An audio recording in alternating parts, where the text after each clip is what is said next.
Subscription services try to get you locked in for life and hope you ignore when the prices go up. Pick your favorites and cancel the rest. Welcome back to My Dedication. I'm so happy you're here with us. So far in this video series, we have built your budget brick by brick. This is such an important step outlined in the daily dedication because it gives you awareness. It gives you control.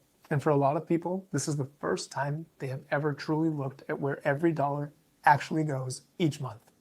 Awareness is key. It is your first weapon in controlling your money and finally getting ahead. No get-rich-quick schemes here. No seminar selling nonsense. Just factual, helpful advice looking out for your best interests.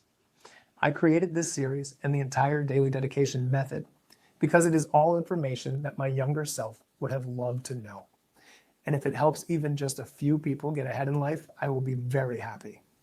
Let's get into the next section of your budgeting worksheet, subscription services and daily living. If you are just joining us, feel free to download our free budgeting worksheet in the description below and follow along item by item. If you missed the past few sections, just go back in this video playlist and you'll catch up in no time. Here we go. Subscriptions. Newspaper and magazines. Please write to me if you still get physical newspapers delivered. I used to love folding those and taking the little cartoons off with putty when I was a kid. Netflix, Hulu, Amazon Prime, Disney Plus, Peacock, HBO Max, Paramount Plus, Apple TV, YouTube TV, Discovery Plus, Factor, HelloFresh, Blue Apron, Spotify, Pandora. It just goes on and on. Other. Total the subscriptions at the bottom. The subscription services we can sign up for create a massive list of potentially wasteful spending. What used to be a very cost-effective alternative to regular cable services has now ballooned into every company creating its own subscription service. You have a favorite show on Apple TV while your partner likes one on HBO Max, and you can't give up Peacock because it carries the Office episodes on it. And before you know it, you are paying close to $150 to $250 per month in the no-ad versions of each of these services, more than deluxe cable packages, which was never the point. The key is to break this down into the services you actually and truly want. Because remember, you don't technically need any of them because books exist, and so does the space outside your house. I absolutely love certain shows, so we carry the subscriptions we use most and cancel the rest. There are even free tools on the credit bureau websites to help you identify and get rid of the subscriptions you don't use often enough to justify the monthly cost. Write your monthly expense numbers next to each of the services above and include any that I didn't include in the other sections. Then, total the expenses to see if you are spending a reasonable amount for entertainment or if you have effectively replaced expensive cable with a combination of even more expensive monthly subscriptions. You can always sign up again when Dexter makes a comeback, then cancel the service when you are done watching. Be careful because these services also raise their prices every year, and you can be quickly nickel and dimed into paying upwards of a car payment on subscription services. Entertainment is crucial to a fun life, and there are countless hours that I have enjoyed with my fiance watching our favorite shows. But just don't let this section of your budget get out of control because it is the easiest to control in the first place. The next section of your budget worksheet goes over daily living. This is a huge and oftentimes irregular section, so let's attack it together and get a better understanding of where this money goes. Daily living. Groceries, food at work or on lunch breaks, food on the way to work, coffee, dining out in bars, clothing, beauty or barber, toiletries, pets, grooming, vet, food, insurance, laundry and dry cleaning, Costco membership and trips, tuition, continuing education, daycare, after-school care, classes of any kind, and others. Total the daily living. Daily living is a broad category which contains some necessities and some wants that can easily get out of control when compared to your monthly income. For example, clothing is a necessity for going out in public, staying warm, and different clothing for work or formal events. Clothing expenses can quickly get out of control when you find yourself going into stores for that 50% limited time sale, or you buy designer clothes out of your means, or too many clothes that add up to lost income hanging in your closet. I've had several friends tell me, well, this jacket wasn't a waste of money, It was on sale for 50%. When people tell me it was a good deal to buy a clothing item on sale, I love to argue with them. Think about it this way, just for a moment. I would ask the same friend who bought the jacket a series of clarifying questions to illustrate my point. I love the jacket, but let me ask you, don't you already have a similar one at home?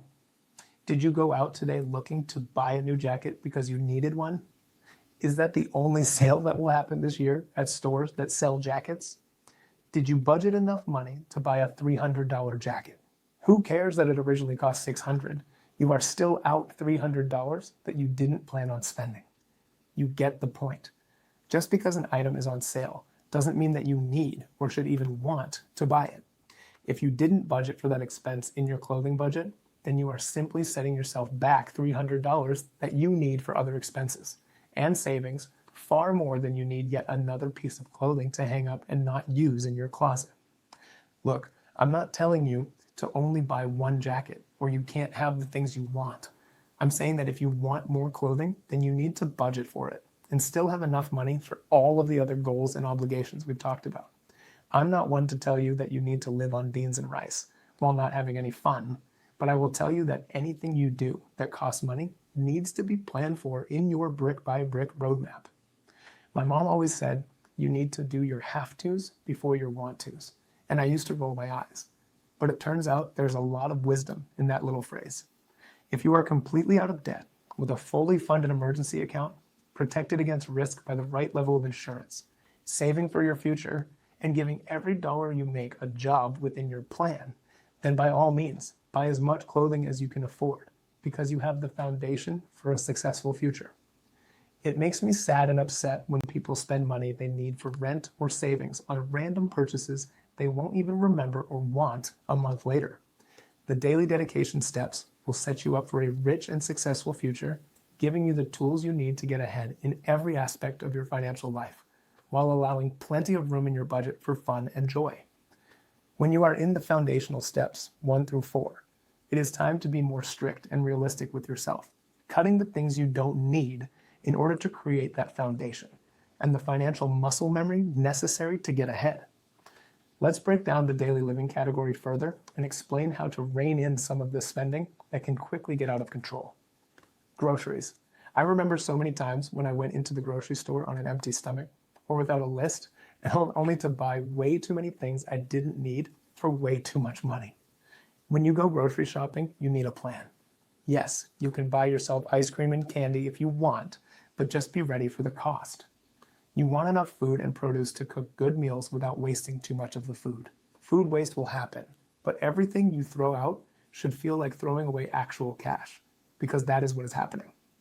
For those of you who can't boil water to cook pasta, and you are not alone in this, consider getting a weekly delivery service of fresh meals like Factor delivered to your door. I pay $97 a week for 6 Factor meals, so when my fiance and I get home late, we just pop them in the oven for 10 minutes, and we have healthier, properly portioned dinners ready to go. I don't get any money from Factor, and it is not the only service out there. But the cost of $97 a week for 6 meals can't be beat, especially if I tried to go purchase the ingredients to make the same variety of meals. Since the pandemic, everyone has noticed the price increases in food products from eggs to lettuce. It seems to be the only thing talked about in the news. You can walk into a grocery store for eggs, milk, 2 sandwiches, some chicken breasts, and a box of cereal, and there goes $50 just like that.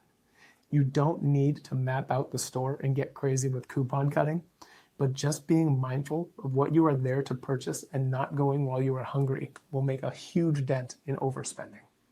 I do support grocery shopping and cooking at home as much as possible. Dining out, takeout, food delivery services, even fast food can quickly get over $40 plus tip, tax, and delivery charges.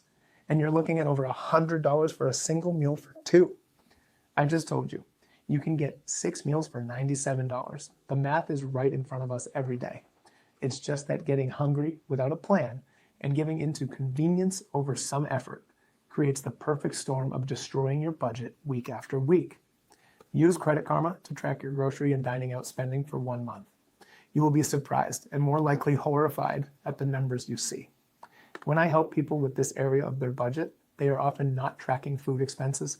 and I show them that they are paying more than their rent in groceries and takeout every month, sometimes double. These well-intentioned people are not doing this on purpose. It's simply because they don't have a plan or track these expenses, which obviously lets them get out of control quickly. Food at work or lunch breaks. This one is a hidden budget buster. People don't think that these small purchases add up to enough of a problem to worry about. Many books write about the latte factor. David Bach talks about this principle extensively in some of his great books. But the latte factor refers to the small daily purchases we all make that, if instead saved, could amass everyone a huge retirement nest egg. Think about your own lunch breaks or any time you quickly run out to get a Starbucks sandwich and bottle of water. After tax and tip, you are looking at close to $20 for a sandwich and water. Doing something like that every day, in addition to your morning coffee and bagel routine, which is another $16 after tax and tip, adds up to $36 a day, which is $180 for a 5-day work week or $720 a month. Look at that number quickly and think about what you could do with an extra $720 a month.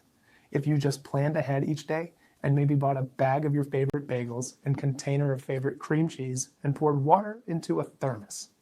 Brown bag or fun lunch box your lunch every day instead of paying tax and tip on that ham and Gouda sandwich all the time. Investing that $720 a month could easily make you a millionaire by the time you retire through boring, time-tested investments and compound interest. More on this later. Coffee. Entire books have been written about saving the money people spend on coffee. I have personally poked fun at friends who come into work every day with that $9 unicorn caramel latte while we have free coffee. We work in a restaurant. No one is going to stop you from buying coffee if that is your favorite thing to start your day, but maybe you should stop and buy your favorite brand to brew at home. I used to go to Dunkin' Donuts all the time.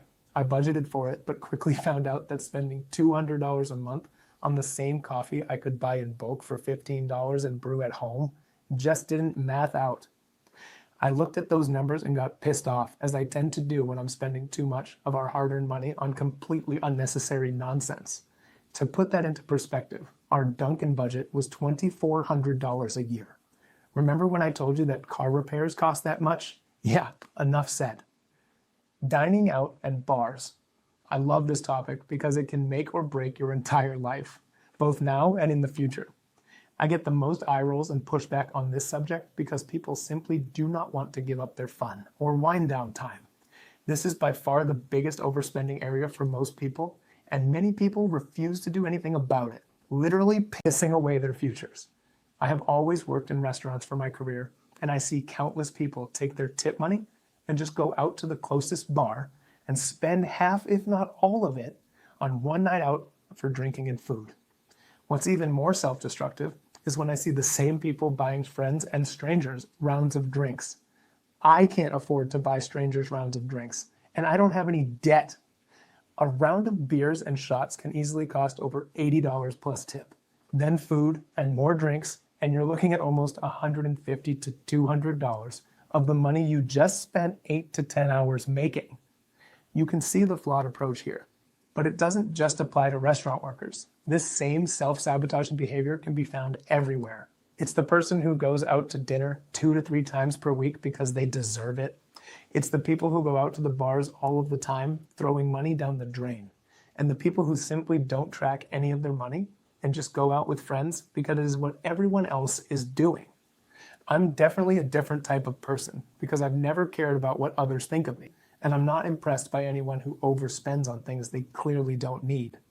These are the people who buy pickup trucks but work from home, the clean boot types, or the people that lease a Porsche then can only afford happy hour when they go out, because I hate to break it to you, but leasing is not the same as owning, my friends. Even if you don't frequent bars and you don't go out often, it is still worth it to track your restaurant spending. Credit Karma, NerdWallet, and a lot of online banking apps have budgeting tools linked directly to your checking account that can show you the truth about your spending broken down by category. These apps will even show you the percentage of your income that you spend on needs versus wants. I will go into much more detail about useful tools and apps in step 6 of the daily dedication. You can automate and track almost every aspect of your finances and have complete control, literally in the palm of your hand every day. A better use for your phone than just playing Candy Crush and doom scrolling all day. The next category is beauty and barber. This expense is another one that is very much within your control.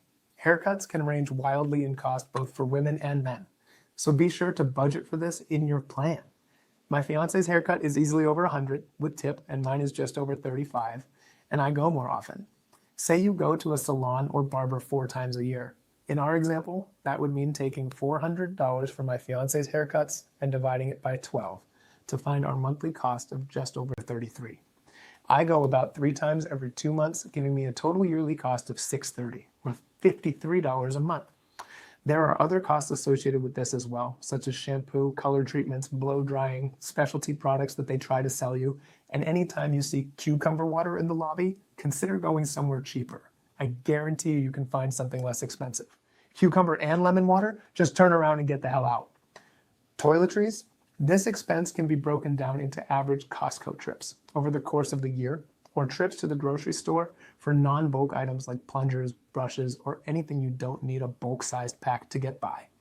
Consider estimating your weekly cost for these items and multiplying it by 4 just to give yourself room in your budget for these costs. The more items you account for and plan for, the better off you will be because you are creating a zero-based budget, or one that gives every single dollar of your income an assignment. Next is pets. Overestimate this number because pets are not children, but they get into some similarly expensive situations. Consider getting your beloved pet on a wellness plan with pet hospitals like Banfield, which give you unlimited office visits, dental cleanings, and discounts on medication throughout the year as part of your monthly payment plan that you choose. Without a plan like this, you will be charged for every vet visit. Pet grooming is also very expensive. Consider doing bath time at home. But for the haircuts, nail trims, and anal gland expression, best leave those things to the professionals and plan to spend some money throughout the year keeping your pet clean and healthy. Routine grooming can cost anywhere from $75 to $300 depending on the breed of dog. So budget for a yearly expense and break it down by month. My dog food bill is approximately $90 a month, but I budget for and splurge on higher quality kibble and give them some pulled rotisserie chicken from time to time from H-E-B, so they are spoiled. Whatever you choose to do, budget for it. You can even cook food for your dogs or cats based on vet-recommended diet plans to help you save money at the pet store. Chewy offers pet food delivery right to your door on your schedule, and try to opt for real ingredient foods because the pet food industry is not regulated enough. Purina dog food has many complaints of worm infestation, and I've witnessed this in real life. So choose better brands that actually care about what they are feeding animals. So break your pet costs down by category. For example, vet and emergency care, grooming, food, toys and gifts, cleaning supplies. Add up any annual costs and divide that number by 12 to get your monthly expense. Add up all these expenses to get your total pet budget, or even break this up item by item so you remember to update each one throughout the years. Keep in mind that you should already have pet insurance through Pets Best or a similar reputable pet insurer. This will protect you against catastrophic loss in the event of your pet's surgery, cancer, or other illness and accident, means often reimbursing you up for 80% of covered expenses.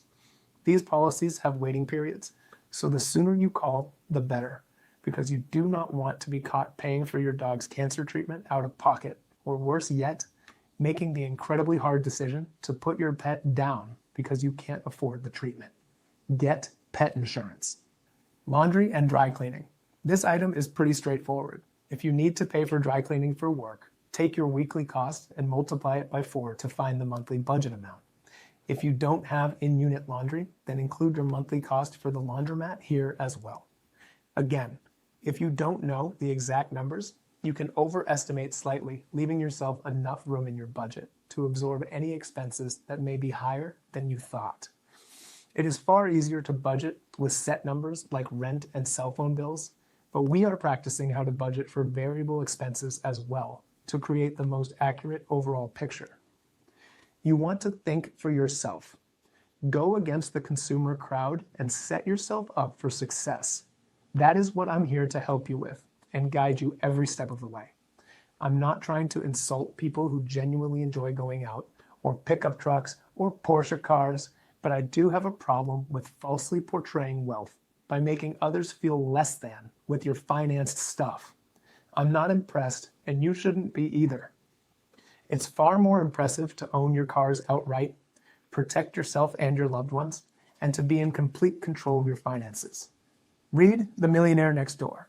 It's eye-opening to see how true millionaires actually live and what they own. The average millionaire doesn't lease a Porsche or even purchase fancy watches. They drive paid-for used cars and own their modestly priced homes free and clear, while running successful businesses that they themselves built. That's a lot to cover, but you did it.